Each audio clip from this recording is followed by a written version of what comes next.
the person introduces you, and they introduce you, but before they introduce you, they talk about the CEO who just passed away. Oh, wow. Yeah, and then bring you up, and then let's have some fun with Joel. Yeah. Yeah, I've also had the introduction where it's a public company, and the president or whoever gets up and goes, just got the phone call. Yeah, we just lost our biggest client. Let's bring up Joel. That's like a moment from The Office. Yeah, and then that company was dissolved in 2 weeks after wasn't my fault. Welcome to the Beyond Speaking podcast from Premier Speakers Bureau, featuring in-depth conversations with the world's most in-demand keynote speakers. Ladies and gentlemen, Joel Zeff. Thank you, Brian. Who, yes, thanks for being on here. So Joel has been speaking for 25 years now. And he's the master of bringing energy to the events, is what his intro says, which is funny because 18 years ago is when I started booking you, and it was for an energy company. So I was like, there we go. Perfect fit. That's awesome. I have no memory of that, yeah. But I believe you, Brian. Energy 2005. If you could you could have just made that up, and I would have gone, yeah, that was an awesome event. Absolutely. I bet we were at a Marriott somewhere. No, it was the Renaissance in Nashville. Yeah, I have no memory. So here's the fun thing. He does other stuff too. So what the book is, I always want to say, make the right choice. Make the right choice. Yeah. So talking about change, innovation, bringing fun to the workplace, communication, which is a fun one. So anyway, I'm at this event, and it's with Joel. And so this was like right before I had kids, so I had free time. And so I went to the event. It was hilarious. The executives had a great time. The people were just laughing hysterically the entire time, crying. And so I go and decide to do an improv class. I actually took an improv class after going to your thing, like the one free one. I inspired you. Yeah, it inspired me, and it was great. I could not make a box with my hands the right way. That was the thing that I got out of it. There's no right or wrong. Yeah. Your box was wrong. No, your box was your box. That's how you improv the box. Yes, but it was a fun experience, and I think whenever you get a speaker, you want to have somebody that will actually make you want to go and do things. Yeah. And it did really help me with communication from a standpoint of so many people in a thing can have that effect. So anyway, a pleasure to have you here. Thank you. And so how did you initially get into improv comedy? So I was in Dallas. The first weekend I moved to Dallas, the Dallas Times-Herald brought me down from a newspaper in Michigan. I was a journalist. Mm-hmm. And so they recruited me to work at the Dallas Times-Herald. The first weekend I was in town, a friend took me to an improv show. And I'd been to Second City, but I'd just seen the sketch show. I'd never been to an improv show. And so I go to the show, and it was literally like those moments in the movie where you go, oh, to the main character, and there's like a light that shines, and there's music, and and there's like some type birds chirping or whatever. It's like, oh, this moment. And it was like, I just fell in love as it was just stars. It was that moment that I was like, I don't know how I'm going to get to there on stage, but that's where I want to be. That was just a moment that just absolutely captured me. I was an audience volunteer that day. Uh-huh. I have a photo. I don't really have a memory of it, but I have a photo. And I started taking workshops, just like when you saw me do improv at that corporate event, it was the same thing. I went to that show, immediately signed up for a workshop. I mean, I was just energized and inspired. Took a couple workshops, time goes by, the newspaper closes, I work for a couple agencies. One of my clients, a PR client, was Texas Instruments, and they're having an executive retreat. And they said, I know you do improv on the weekends. Can you come do some improv with us at this executive retreat? And it wasn't like I went, yeah, let's do it. This is going to be awesome. It was more of a, sure, that sounds fun. Okay. And it was, all men, all VP level, technology company. So if you're like, boy, let's the best audience ever. And it was a small group too. And let's do it before dinner. So it's like, yeah. And I took another performer with me, and here's what happened. They loved it. Mm-hmm. More importantly, I loved it. And the little light bulb started flickering, and that was the start. Mm. That's great. And so did you take it, did you still work? How long did you work at like a job? So I went on my own. I left I was working at an ad agency. I went on my own in 1994. Mm-hmm. I started doing improv.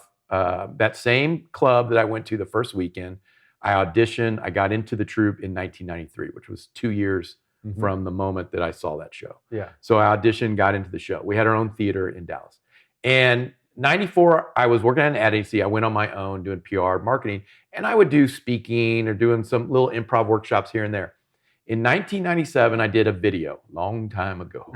Remember the 90s? And so I had a production company. They did a video. It was for Allstate Insurance. Mm-hmm. Now, they told me I was speaking in their auditorium. I called a lunchroom. They called it an auditorium. It was a lunchroom. Yeah. So my first video was at the Allstate Insurance lunchroom, even though they called it an auditorium. And we put a little video together. I started sending it out, and it was really quick. Mm-hmm. And by 99, it had pretty much taken over my whole business. Mm-hmm. And there's a lot of great speakers that have amazing messages, as you know. There's a lot of speakers that are funny, and you say, well, I want great message, and I want it funny, I want it entertaining. Well, that's a lot, as you know, fewer people. And you say, well, I want it entertaining, I want a great message, I want it interactive. I want my audience to engage. Mm-hmm. Well, now you're talking about a lot fewer people, and that was a niche. Even in the late 90s, early 2000s, that was even a smaller group of people. Yeah. And so luckily, I love what I do, and the success just was very quick. Mm-hmm. And I'm passionate about it. I love sharing what improv taught me. I love sharing my love of improv. Mm-hmm. I love seeing people engaged and laugh and have fun and learn the choices that improv teaches us. And it's just incredibly energizing, incredibly inspiring every day. Today, I'm here because I was speaking to some dental offices and orthodontists, and it was awesome to see them engage and have fun with the games and learn what the games taught me and what I hope will pass on to them. Well, that's the thing, is like, it is so much fun. Like, you forget you're at an event. Right. Like, that's part of it, is that you've been talking about insurance, or they're talking about like dental stuff. I don't even know if you talk about floss. So and so you've got this stuff going. You better be flossing. You better be flossing. Yeah. And I got the water pick. I got everything. But when it comes to that, like, people take in so much more when they're having fun. Yeah. So with you, what's kind of the first way that you kind of bring somebody on, or what's it like to get something started, or is there hesitancy from people? Every group is completely different, and I love it because it surprises me. I don't ever know, what's going to happen. Some groups are, they're jumping out of their seats and elbowing each other to get up on stage to volunteer, and that's awesome. Mm-hmm. And some groups are a little more hesitant, but everybody wants to play, no matter what type of group. And I've spoken to, insurance, IT, accounting, the IRS, government, federal agencies, state agencies. Everybody wants to play, and they just want to be given that opportunity. And then I kind of add my own, ability to be positive and be supportive and know that they're going to be successful. And so, in a typical keynote, I'll probably have 9 audience volunteers. So so if there's an audience of 200 people, not 200 people are going to come up on stage. Right. But they are going to participate vicariously through those people on stage. Those are their friends, their peers, their colleagues, their managers, whatever. And so they're going to still engage through them. They're participating through them. That's the concept. And so those 9 volunteers that come up on stage, or 12 volunteers, sometimes, they jump up. Well, and especially today's world, it's a little bit different than from the 90s, where a lot of people didn't even have a definition of what improvisation was. They just weren't as familiar. But today, that's different. And everybody, with social media and video, and we're constantly always being recorded, people, I think, are a little more open to doing something like that, get out of their box a little bit. So people come up on stage, and I'm reading them as well. I want to make sure that they're in the place that they're going to be successful. So I might be moving. What you don't see is I might be moving people around, or changing the game, or putting them in the right role that's going to fit and allow them to be successful. Because that's what I want. I want them to have fun. And the game could be they could literally crush. I could walk off stage, they could do the game, and you're like, oh my gosh, they're incredible. And then sometimes I just have to do a little more. And it's just my ability just to kind of give and take and see what happens, and make sure that they look awesome. Yeah. So one of the things I love about it too is change. So change is a huge topic right now. How does your message kind of help fit what people are going through today? Yeah. So improv is constant change, constant disruption. And I think most people are familiar with improv. but some aren't. There's no script, there's no rehearsal, there's no plan. And so improv is teaching us how to work together as a team, how to deal with change and disruption, how to embrace that change, not be afraid of it, and embrace it and react to it and find that success. And so improv is probably the perfect way to learn how to work together as a team, to communicate, to innovate, to be a leader, because improv is just constant change and disruption. And there are choices that we make that allow us to be successful in that change and disruption. One is to embrace it and realize you don't control change, you only control how you react to change. And so when you see someone on stage, the humor from improv doesn't come from someone creating change. It comes from the person reacting to it. Mm-hmm. And we can learn from that. We can learn how to embrace it. We can learn how to be more prepared, to be more open and flexible. And all these are just some of the messages that improv teaches us. And it's a fun way to learn that change doesn't have to be scary, mm-hmm. that change is constant, that if we embrace it, we learn how to deal with it, to keep our energy up, to keep our attitude, we're going to be more successful as a leader, as a team member, as a communicator, as an innovator. Mm-hmm.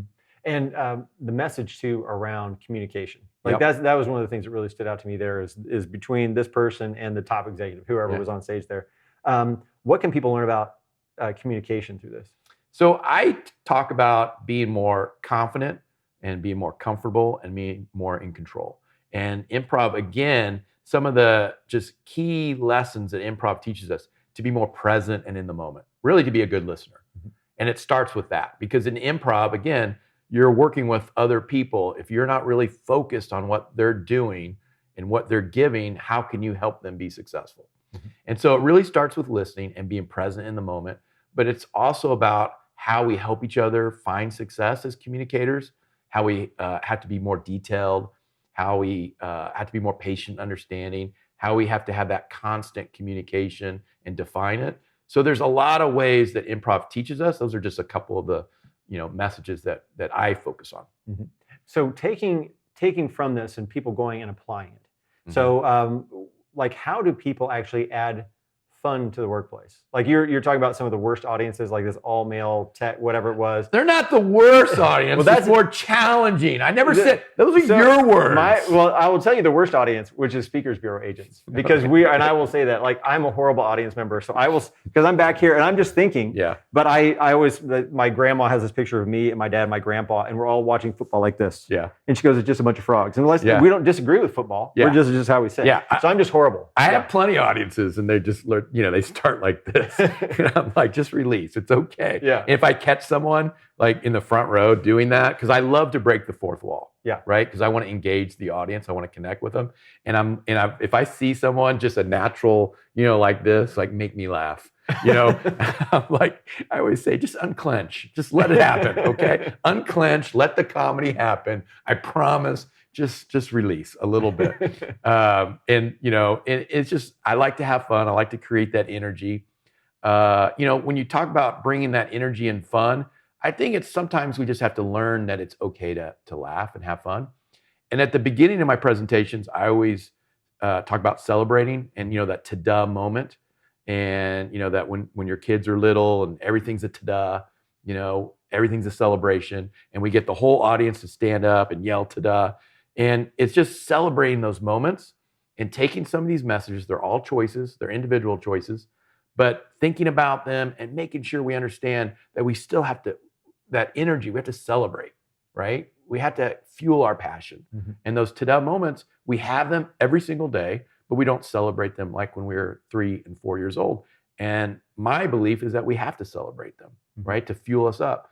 And I also talk about, I have a job where I get a round of applause, right? You talk to people on this podcast, they do their job, they get a round of applause. That's pretty awesome. It's pretty lucky if you really think about it. You don't even have to be that good. Like you could be sick and, not have a bad day, and people will still, they might go, he was all right, but they'll still, so I do my job, I get a round of applause. I mean, incredible. How awesome. How lucky is that? And I think, today I was talking to someone, I said, what's your job? And they said, I'm a scheduler. I handle the schedule. And I said, has anyone come in and the way you schedule the appointments? Yeah. And no. but you deserve it. How does anything get done unless it's scheduled? Mm-hmm. Every single person in that audience deserves a round of applause. And I tell people, I said, look, if someone's like, I give you a round of applause, then you should give it to yourself. As soon as you show up, you just, it's about just incorporating and realize that we got to celebrate. We have to be more positive with each other. We have to give that positive support to each other, because when you applaud, what am I going to do? I'm going to produce more, right? Yeah, absolutely. And it's just like when you're 3 and 4, what happens when you celebrate those moments with your 3 and 4-year-old? You give them confidence. Whatever we're celebrating, they're going to do more of. Yeah. And why can't we bring that more to the workplace?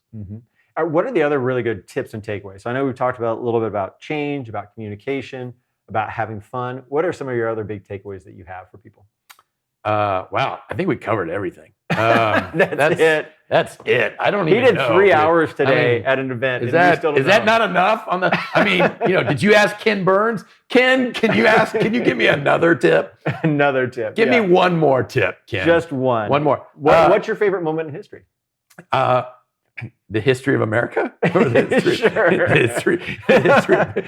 Man, we just went from a lot of big things. Hey, you're the Ken Burns of improv. Wow. Can I get that on a T-shirt? Yeah. That's your Tadamo. Can you put that on my LinkedIn?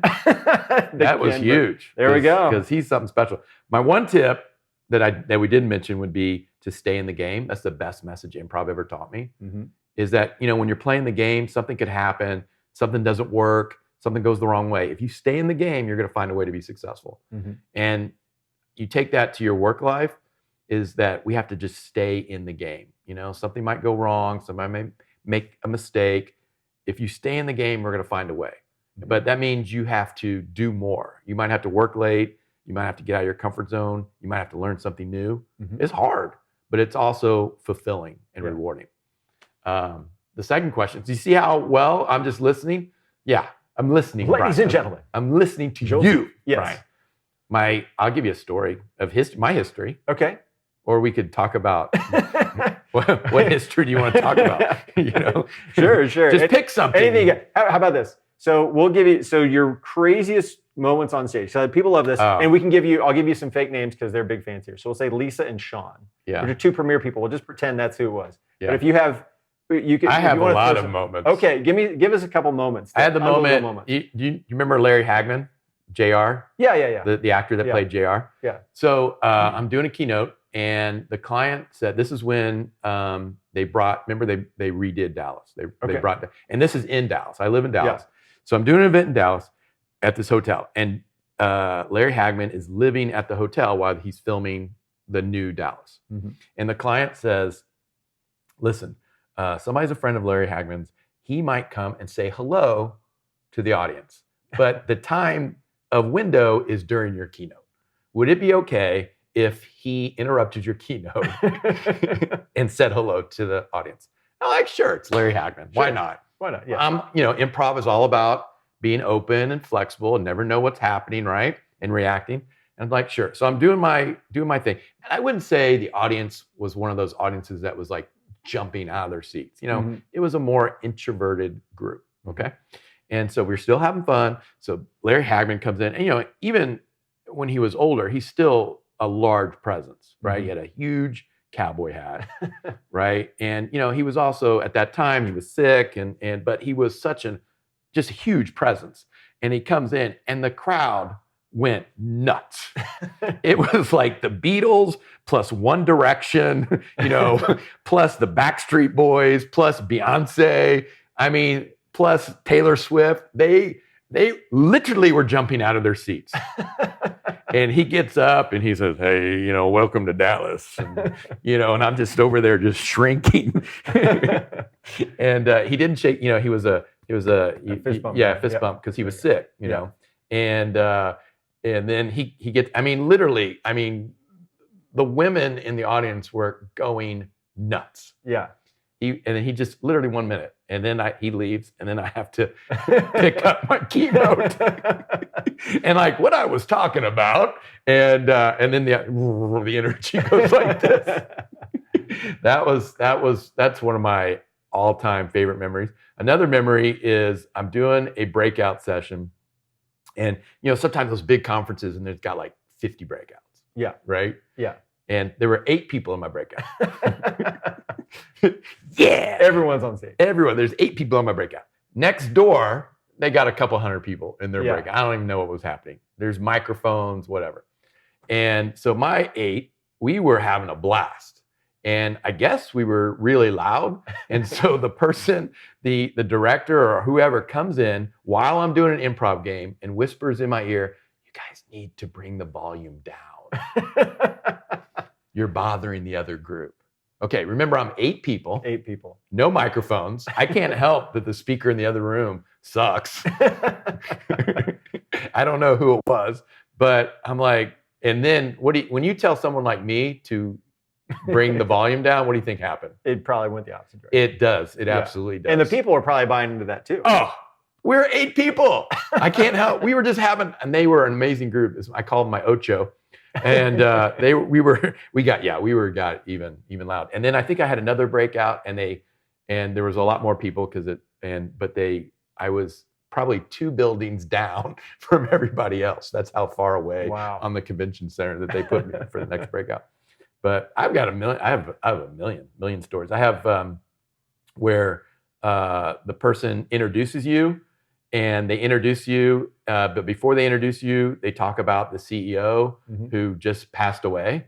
Oh, wow. Yeah, and then bring you up, and then let's have some fun with Joel. Yeah. Yeah. I've also had the introduction where it's a public company, and the president or whoever gets up and goes, "We just got the phone call. Yeah, we just lost our biggest client.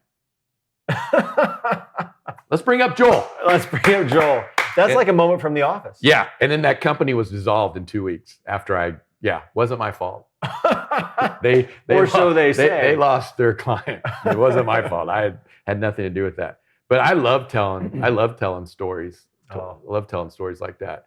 I have a couple that I can't say. You have a couple that you can't say. Well, how about this? So one of my questions is, where did you get the idea? So to kind of wrap it, people love the event. Like, you have all these people standing and cheering. Where did you get the idea to get that big picture? Like, every time you do an event, I get this big picture of everybody standing and cheering and doing the ta-da. How do I get that photo? Well, where did you get the idea? Have you always done that?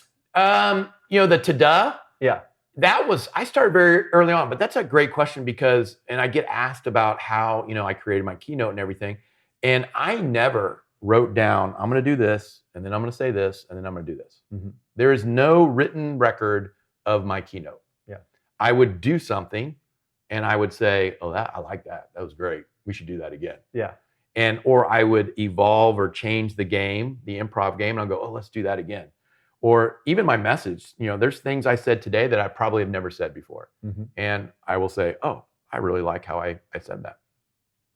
I don't remember the moment that I said, "Let's all ta-da." It wasn't at the beginning. I can guarantee that. Yeah. At the beginning, I was like Spider-Man that didn't know how to use his powers. Right? I just got bit by a spider and I'm running into a wall, have no idea how to use my powers. And I don't remember the first time. I can't tell you. And I don't remember, and I know this sounds silly, but I had the whole audience, do the bunny, bunny, bunny. And I don't remember I know that the bunny, bunny, bunny came from an actor game where we would circle up and you would go bunny, bunny, bunny, and then the person across, it was just kind of a warm-up game. And I took it as a game to just kind of break the ice, break the barriers, take a risk. The ta-da, was just about celebrating, and I don't remember where that came from. I can't tell you. Yeah. I could say, it came from watching my kids and celebrating them, but I think I did it before that. Yeah. And so no one's ever asked where it came from. Have everybody stand up and just ta-da. And it just became, and because at the beginning, I wasn't known as the ta-da, but at this point, I've really embraced it. It's in the titles of my topics, and, we talk and oh, ta-da. And, people always send me messages and ta-da and photos. Yeah. So it's lost to history. It is lost to history. Yeah. It's a mystery, but it's worth having. Yeah. So, all right. So last question. Do your kids do improv intentionally? My daughter did take theater all through high school. And so she certainly did improv. And I know my son took some theater, and both I said, "Hey, would you like me to come speak to your class?" And that was a hard no for both of them. That was, what if I just show up? No. And I'm like, but I could, no. But they've come and seen me speak, and they've always, they enjoy it. And my daughter actually, there's a nonprofit leadership group called Hobie, and she's the assistant program manager, and actually has hired me. I use hired loosely because sometimes that involves money, and there isn't money. But for like 150 high school sophomores and juniors, and so she has volunteered after she went through the program, and so obviously they respect. And anytime though we're out and about, and I'm maybe a little loud or do something to draw attention, and my kids will, Dad, or my son will walk across the street, the other side of the street, and I have to remind them that everything they have is because I'm loud.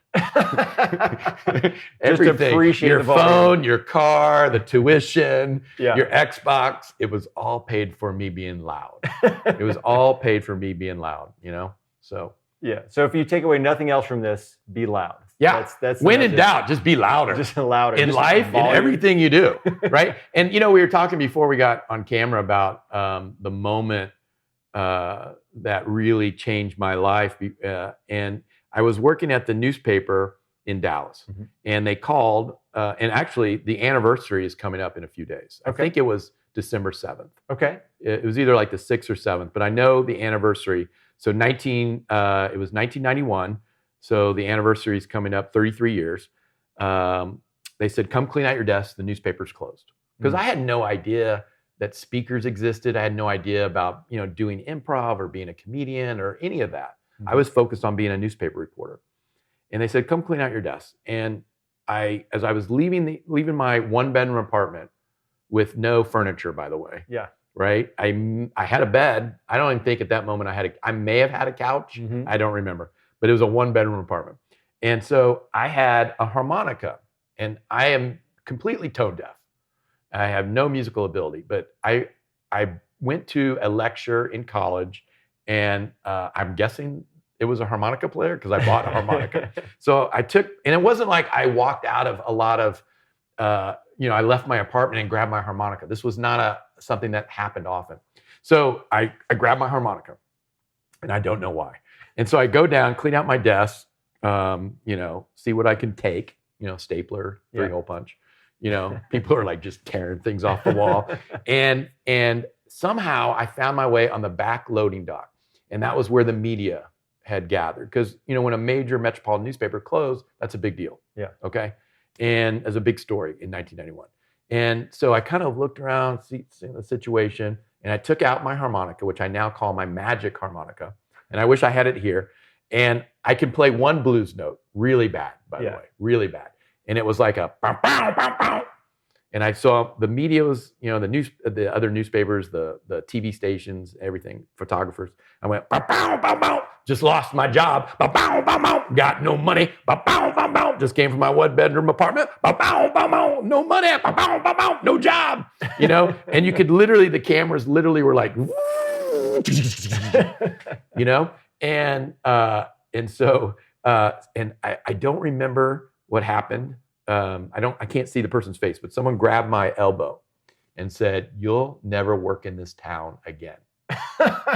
It was like a film noir, right? Oh, You'll never awesome. work in this town again. And later that day, on the NBC affiliate and I think it was the ABC affiliate, they lead off with this young, stupid kid, that's me, playing the harmonica as this newspaper goes down in flames. This kid, and I just 6 months. I was hired 6 months prior to this. Wow. Yeah, it wasn't my fault. A lot of people blame me, Brian. That's like, I keep hearing about these things closing, and it's maybe that's the time. It is. But what it did was I made a choice that day. Everybody has a lot of different emotions. They just lost their job. I just lost my job. Yeah. And so people are confused, they're angry, they're distraught, they're sad. And I made the choice that said, I'm going to choose how I feel about this situation, right? I'm going to choose how I react. I didn't choose that the paper was closing, but I'm going to choose how I react. And I reacted, I'm going to have fun and I'm going to celebrate the moment with this magic harmonica and I'm going to be positive and supportive. And it was really the beginning, the birth of what I believed in and the birth of my keynotes and the birth of my business, but I didn't know it at the time. Yeah.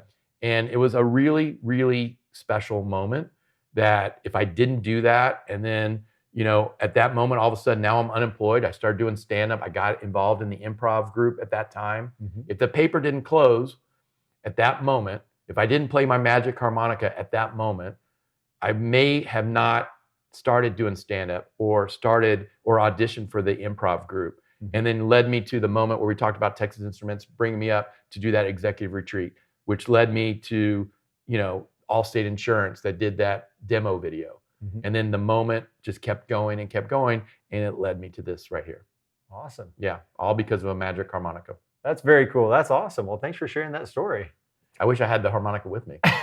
Wait, he improv one. So yeah, I did. It was really good too. It was really good. Did you see the improv work? It was way better than your box. I know. Yeah. Oh my gosh. Let me see your box again. That's all we got right Wow. there. It's kind of a rectangle. That's good. Awesome. Thank you very much. Well, I don't think we can top that. My magic box and his magic harmonica. So everyone, thank you for watching and listening. Make sure to go to Joel Zeff, Zeff.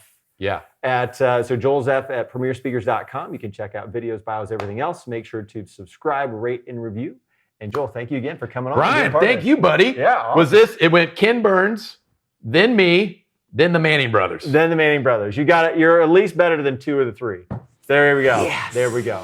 Thank you for joining us for the Beyond Speaking podcast. To learn more about today's guest, visit premierspeakers.com. Make sure to subscribe and leave a review wherever you listen.